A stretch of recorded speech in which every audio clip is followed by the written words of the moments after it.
Cover your surface with baking paper to prevent resin from sticking to the table.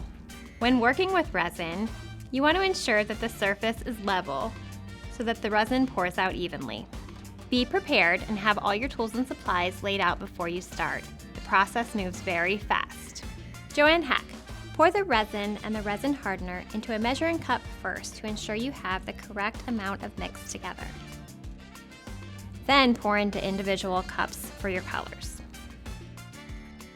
When mixing the color in, you should have 10% color to 90% resin mixture.